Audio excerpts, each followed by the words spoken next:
மாயன்மலை உச்சியில் நின்று ஒருவன் படைகளை கவனிப்பது தெரிந்தது.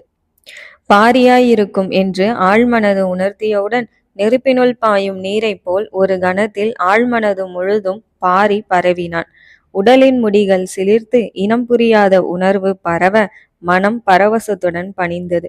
அவனை எதிர்த்து போர் புரிய நேர்ந்த தனது கையறு நிலையை நினைத்த கடம்பன் வெறுப்புடன் முன்னேறுங்கள் என்று கத்தினான். போர் நடக்கும் சூழ்நிலைக்கேற்ப இடத்திற்கேற்ப பல காரணிகள் திட்டத்தை பாதிக்கும்.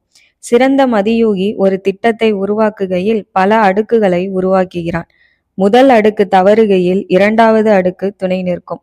பாரி பல அடுக்குகளை ஓரடுக்கில் இணைத்து அனைத்தையும் தனித்தனியாய் சுழற்றும் மதிநுட்பம் வாய்ந்தவன்.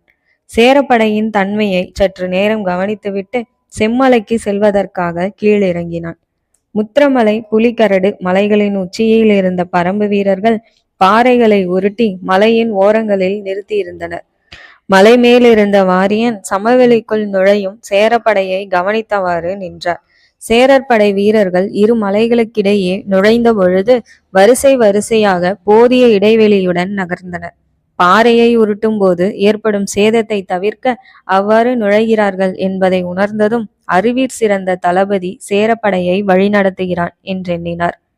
இனி பாறைகளால் பெரிய அளவு பயனில்லை என தோன்றியது. 2-3 பாறைகளை ஒன்றாக உருட்டினால்தான் ஓரளவு சேதத்தை விளைவிக்க முடியும்.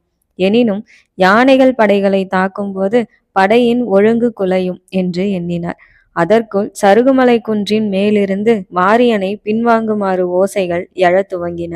சேரப்படையின் முரசொலியில் மலை மீதிருந்த வீரர்களுக்கு ஓசைகள் கேட்கவில்லை. சமவெளியில் நுழைகையில் இரு மலைகளின் மேலிருந்தும் தாக்குதலை எதிர்பார்த்த கடம்பன் எந்த தாக்குதலும் வராதது கண்டு குழப்பமடைந்தான். சேரப்படையின் நடுநிலையில் இருந்த ராசசிம்மனுக்கும் அதே ஐயம் ஏற்பட்டது. எனினும் சேரப்படையினர் உள்ளே நுழைய காத்திருக்கிறார்கள் என்று தோன்றியது. சேர வீரர்களை இடைவெளியுடன் நுழைய செய்ததால் பெரிதாக சேதம் ஏற்படாது என்று நம்பினான். எங்கிருந்தும் தாக்குதல் வராததை கண்ட கடம்பன் பரம்பினர் வேறேதும் திட்டம் வைத்துள்ளனரோ என்று எண்ணினான். படையின் முன்னே சென்ற முரசுகள் மலையை தாண்டியதும் முத்திரமலையின் மேலிருந்தவர்களுக்கு தாக்குதலை கைவிட்டு சருகுமலை குன்றை அடையுமாறு காடைக்குடியினர் எழுப்பிய ஓசை கேட்க துவங்கியது.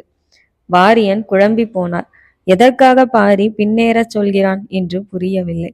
ஆனால் போர்க்களத்தில் யோசிப்பதற்கு இடமில்லை. பரம்பு வீரர்கள் வேகமாக மலையின் பின்புறத்தில் இறங்க துவங்கினர்.